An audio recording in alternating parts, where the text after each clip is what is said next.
Halo sahabat manuskrip Papua, salam sehat selalu bagi kita semua. Pada 14 Desember 2025, Presiden Dr. Septinus Mamborai Paiki menyampaikan pidato kenegaraan dalam rangka memperingati 37 tahun Proklamasi Kemerdekaan Republik Melanesia Barat. Saudara-saudara sebangsa dan setanah air, agenda politik kita ke depan jelas, memperkuat posisi Republik Melanesia Barat dalam keluarga besar Melanesia dengan mendorong keanggotaan penuh dalam Melanesian Spearhead Group, menggalang dukungan yang lebih luas agar Komisioner Tinggi HAM Perserikatan Bangsa-Bangsa benar-benar dapat mengunjungi wilayah Melanesia Barat dan menyaksikan langsung situasi rakyat kita. Mendorong munculnya resolusi Majelis Umum Perserikatan Bangsa-Bangsa yang mengakui bahwa hak penentuan nasib sendiri bangsa Melanesia Barat belum pernah dilaksanakan secara adil dan bermartabat, sehingga proses dekolonisasi harus dibuka kembali. Noken Persatuan, Pifa Perjuangan, dan tarian perang damai menjadi konstitusi kehidupan yang mengingatkan kita bahwa kemerdekaan tanpa adat hanya akan membuat bangsa ini kehilangan jiwa. Dalam pidatonya, beliau menyoroti sejarah perjuangan rakyat, dukungan internasional, dan agenda politik masa depan wilayah tersebut. Presiden Paiki menyampaikan bahwa klaim kemerdekaan Republik Melanesia Barat didasarkan pada interpretasi perjanjian internasional yang telah berakhir masa berlakunya. Ia menyebut perjanjian Canberra yang ditandatangani pada tahun 1947 yang mengatur tahapan dekolonisasi dan perjanjian Roma tahun 1962 yang menetapkan wilayah ini sebagai wilayah perwalian Perserikatan Bangsa-Bangsa selama 25 tahun, yang masa mandatnya dikatakan telah selesai sebelum proklamasi. Dalam pidatonya, Presiden Paiki menegaskan bahwa perjuangan rakyat Melanesia Barat menempuh jalur damai dan non-kekerasan, dilakukan melalui hukum, diplomasi, dan advokasi moral. Ia juga berbagi pengalaman pribadi, termasuk menjalani hukuman penjara terkait aktivitas perjuangan tersebut, sebagai bagian dari sejarah panjang rakyatnya. Presiden Paiki menyoroti pula meningkatnya dukungan internasional terhadap hak-hak rakyat Melanesia Barat. Beberapa negara, Pacific Islands Forum dan Melanesian Spearhead Group disebut mendukung kunjungan Komisioner Tinggi Hak Asasi Manusia Perserikatan Bangsa-Bangsa untuk melihat kondisi wilayah tersebut secara langsung.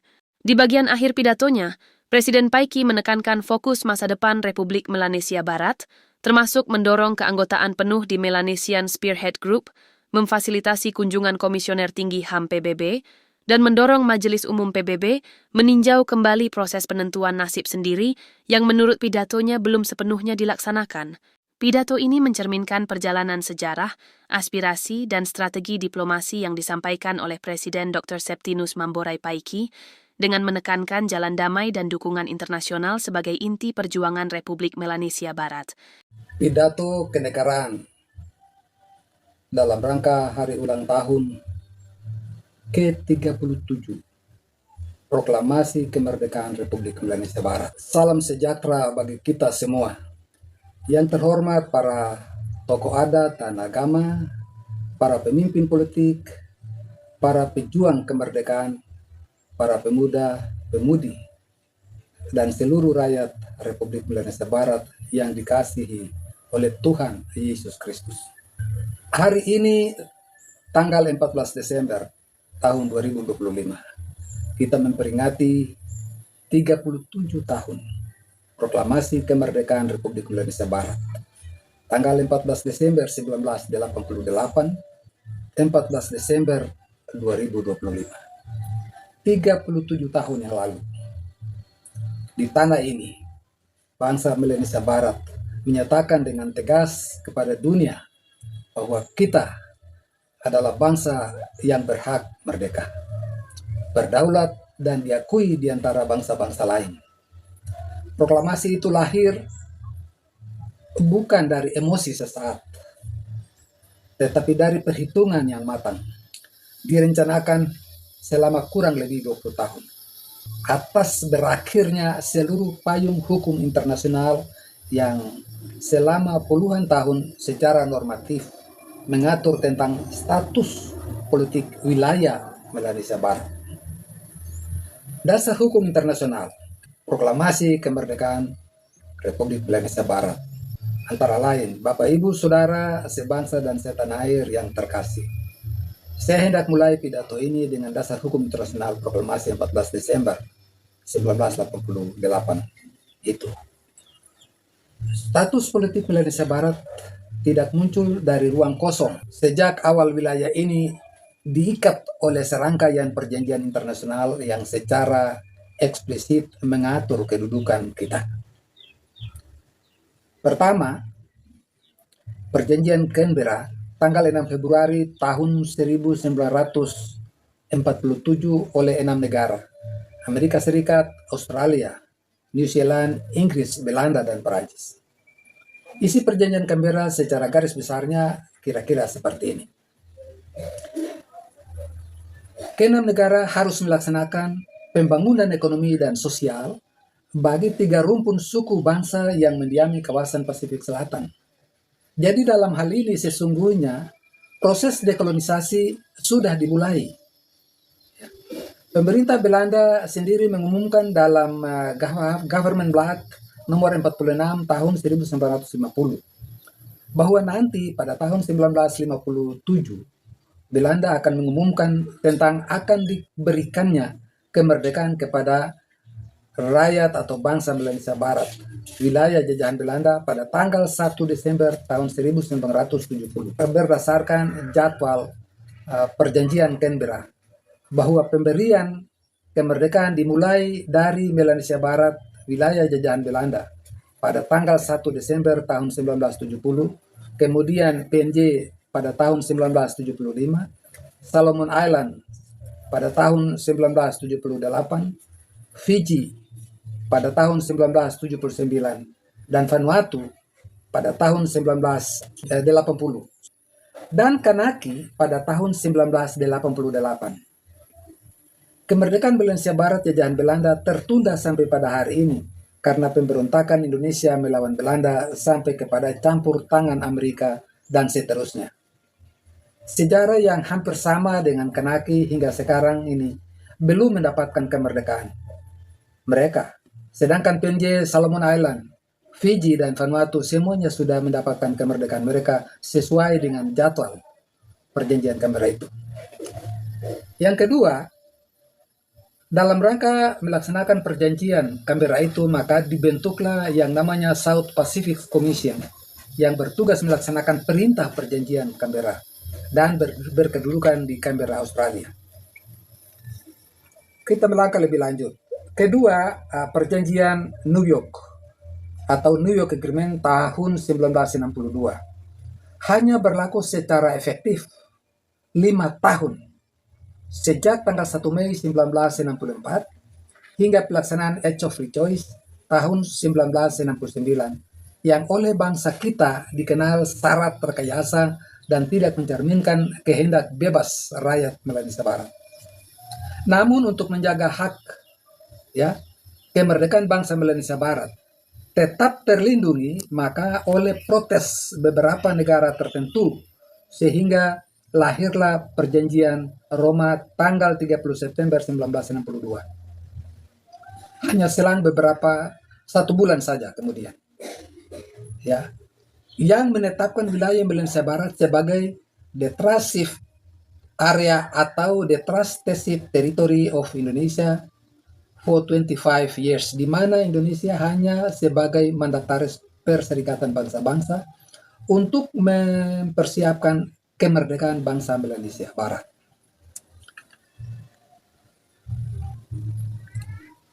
Artinya bahwa setelah 25 tahun mandat itu berakhir dan bangsa Melanesia Barat harus berhak penuh untuk menentukan nasib mereka sendiri. Sebagaimana bangsa lain yang keluar dari sistem mandat dan wilayah perwalian Perserikatan Bangsa-Bangsa. Jadi hal ini sama persis dengan Israel yang memproklamasikan kemerdekaan mereka di Museum Tel Aviv saat berakhirnya deklarasi Balfour. Demikian pula yang dilakukan oleh almarhum Dr. Tom Mboimbai bersama para pejuang lain pada tanggal 14 Desember 1988 memproklamasikan berdirinya negara Republik Melanesia Barat tepat ketika seluruh perjanjian internasional telah habis masa berlakunya, bahkan sudah lewat 7 bulan 2 minggu.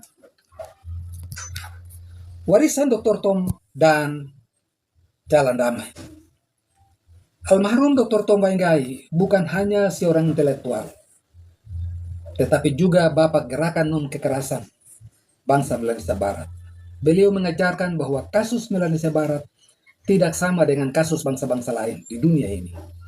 Sehingga metode kekerasan tidaklah tepat untuk meraih kemerdekaan bangsa Melanesia Barat.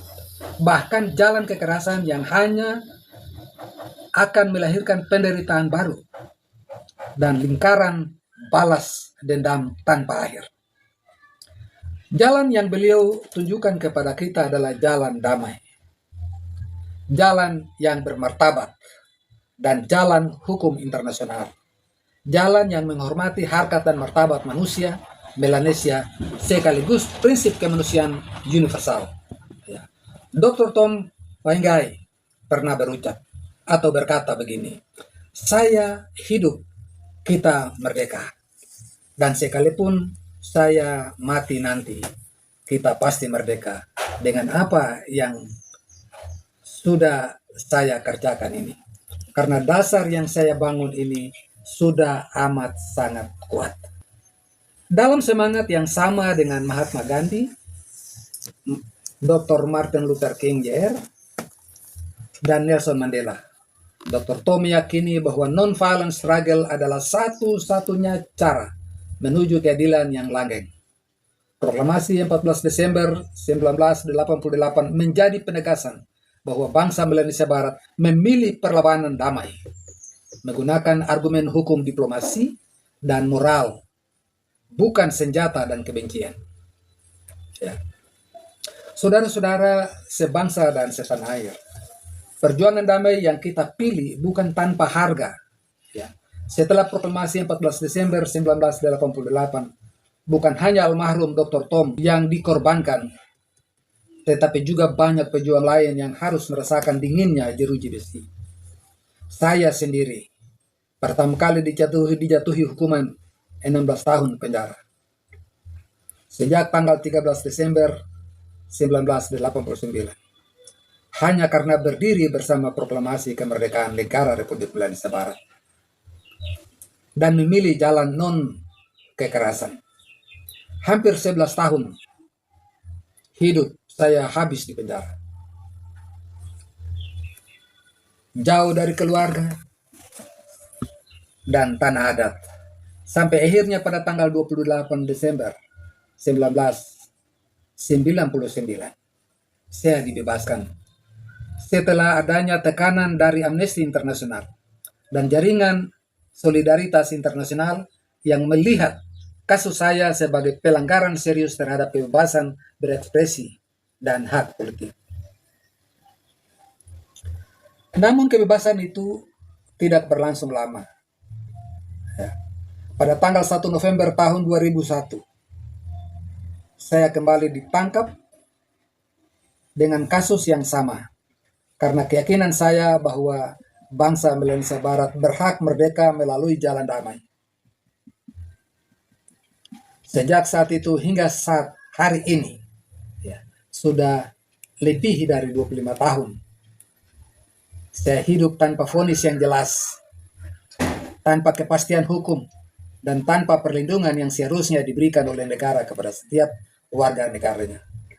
Saya hidup di atas tanah leluhur saya sendiri, tetapi secara hukum diperlakukan seolah-olah saya tidak punya tempat. Siang maupun malam tidur saya tidak pernah benar-benar nyenyak. Karena setiap saat bayang-bayang penangkapan dan kriminalisasi dapat datang kembali. Inilah wajah nyata ketidakadilan yang ingin kita tunjukkan kepada masyarakat dunia. Bahwa di tanah Melanesia Barat, orang bisa dihukum panjang, bahkan hidup tanpa vonis, hanya karena mencintai bangsanya dan memperjuangkan kemerdekaan dengan cara yang damai. Selama 37 tahun, perjuangan membela proklamasi kemerdekaan Melanesia Barat tanggal 14 Desember 1988 adalah perjuangan damai yang berakar kuat pada adat dan jati diri bangsa Melanesia Barat. Noken tak senyaman dari kulit kayu, menjadi simbol persatuan suku-suku dari pegunungan hingga pesisir. Satu noken membawa sagu, ikan dan juga harapan akan kemerdekaan yang bermartabat. Dentuman tifa menggema di Honai dan rumah-rumah adat menguatkan hati kita untuk tetap tegar di tengah tekanan dan intimidasi. Tarian perang tanah ini kita tari bukan untuk menumpahkan darah, melainkan sebagai simbol keteguhan damai melawan penindasan dan penjajahan. Dalam keterbatasan, rakyat Melanesia Barat masih bisa membangun sekolah-sekolah rakyat, komunitas belajar adat, dan jaringan solidaritas yang menghubungkan atau menggabungkan kearifan lokal dengan ilmu modern. Para petani, nelayan, dan pekerja sederhana masih ikut menopang perjuangan dengan menjaga hutan, laut, dan tanah adat sebagai warisan bagi generasi yang akan hidup di negara merdeka nanti, meskipun selalu dihadang oleh tembok penjajah. Saudara-saudara sekalian yang terkasih, perjuangan damai ini tidak lagi sunyi. Dalam beberapa tahun terakhir, dukungan internasional terhadap hak-hak rakyat Melanesia Barat semakin menguat dan terus meningkat. Di Inggris misalnya, Jaringan Internasional Parliamentarians for West Papua menggelar pertemuan penting di London pada bulan Oktober tahun 2023 untuk mendesak agar Komisioner Tinggi Hak Asasi Manusia Perserikatan Bangsa-Bangsa segera diizinkan berkunjung ke wilayah Melanesia Barat. Sejalan dengan komunike para pemimpin Melanesian Spearhead Group yang menyerukan hal yang sama. Lebih dari 85 negara termasuk anggota Pacific Island Forum, Organisasi Negara-Negara Afrika, Karibia, dan Pasifik, serta sejumlah negara-negara Eropa telah menyatakan dukungan agar Perserikatan Bangsa-Bangsa diberi akses ke Melanesia Barat untuk menyelidiki situasi hak asasi manusia di Melanesia Barat. Tekanan dan moral atau tekanan politik dan moral ini terus bergema di berbagai parlemen dunia. Pertemuan-pertemuan di Parlemen Eropa dan Parlemen Nasional lain menegaskan bahwa penolakan Indonesia terhadap kunjungan resmi Perserikatan Bangsa-Bangsa selama bertahun-tahun tidak dapat dibiarkan tanpa akuntabilitas.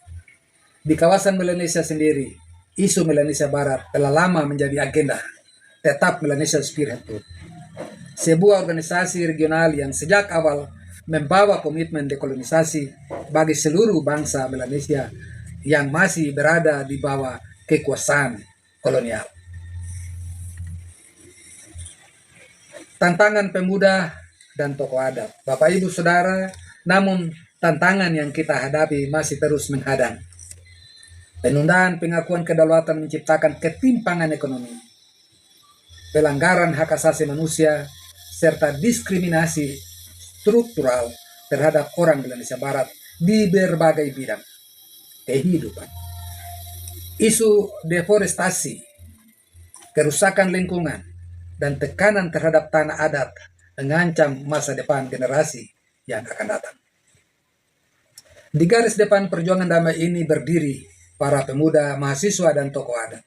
Para pemuda dan mahasiswa melayangkan petisi ke lembaga-lembaga internasional, mengumpulkan data, menulis laporan, dan mengangkat suara bangsa melalui media digital. Mereka adalah jembatan antara Honai dan forum-forum global, antara TIFA dan mimbar Perserikatan Bangsa-Bangsa. Sementara itu para ondofolo, kepala suku, dan tetua adat menjadi penjaga moral perjuangan, memastikan bahwa setiap langkah politik tetap selaras dengan adat, musyawarah, dan rasa hormat terhadap kehidupan ini. Di Honai, di rumah adat, doa dan musyawarah tidak pernah berhenti dipanjatkan kepada Tuhan agar perjuangan ini tetap berada di jalan damai. Noken persatuan, tifa perjuangan, dan tarian perang damai menjadi konstitusi kehidupan yang mengingatkan kita bahwa kemerdekaan tanpa adat hanya akan membuat bangsa ini kehilangan jiwa. Saudara-saudara sebangsa dan setanah air, agenda politik kita ke depan jelas. Yang pertama, memperkuat posisi Republik Melanesia Barat dalam keluarga besar Melanesia dengan mendorong keanggotaan penuh dalam Melanesian Spirit Group sebagai representasi sah bangsa Melanesia Barat. Dan yang kedua, menggalang dukungan yang lebih luas agar Komisioner Tinggi HAM Perserikatan Bangsa-Bangsa benar-benar dapat mengunjungi wilayah Melanesia Barat dan menyaksikan langsung situasi rakyat kita. Dan yang ketiga, mendorong munculnya resolusi Majelis Umum Perserikatan Bangsa-Bangsa yang mengakui bahwa hak penentuan nasib sendiri bangsa Melanesia Barat belum pernah dilaksanakan secara adil dan bermartabat, sehingga proses dekolonisasi harus dibuka kembali. Kepada para pemuda, mahasiswa, dan tokoh adat dan tokoh agama, bangsa Melanesia Barat menitipkan mandat sejarah sebagai berikut. Yang pertama, kuasailah hukum internasional, teknologi, dan bahasa dunia. Tulis sejarahmu sendiri, dan berdirilah di mimbar global sebagai duta perjuangan damai bangsa Melanesia Barat dengan moto, Tuhan adalah gembala kami. Tuhan adalah gembala kami. Yang kedua, kepada para tokoh adat dan pemimpin agama, teruslah menjadi sumber kebijaksanaan dan penyejuk agar api perjuangan damai tidak bergeser menjadi kebencian, tetapi tetap menjadi cahaya harapan. Saudara-saudara yang terkasih, di tengah semua penderitaan dan pengorbanan ini, Tuhan tidak membiarkan kita berjalan sendirian. Dunia mulai membuka mata dan telinga terhadap jeritan bangsa Melanesia Barat. Pada peringatan yang ke-37 tahun proklamasi kemerdekaan Republik Melanesia Barat ini, marilah kita teguhkan tekad kita bahwa kita akan tetap setia pada jalan damai, bahwa kita akan tetap terus memperjuangkan pengakuan kedaulatan kita dengan argumen yang kuat, diplomasi yang cerdas, dan solidaritas internasional yang luas. Bahwa kita akan menjaga adat, noken persatuan, tiga perjuangan, dan tarian perang damai sebagai identitas yang tidak pernah bisa dijajah. Ya. Semoga Tuhan Yang Maha Esa, leluhur bangsa Melanesia Barat, dan seluruh pejuang yang telah mendahului kita memberkati langkah kita, memberkati langkah perjuangan damai ini. Amin. Dengan demikian, di hadapan Tuhan leluhur dan sejarah hari ini, kita memperbaharui janji kita untuk setia pada proklamasi 14 Desember 1988 hingga kedaulatan itu diakui sepenuhnya. Hari Minggu di Jayapura, tanggal 14 Desember 2025, Presiden Negara Republik Melanesia Barat tertanda Dr. Andos Sertin Mamborai Baike. Shalom.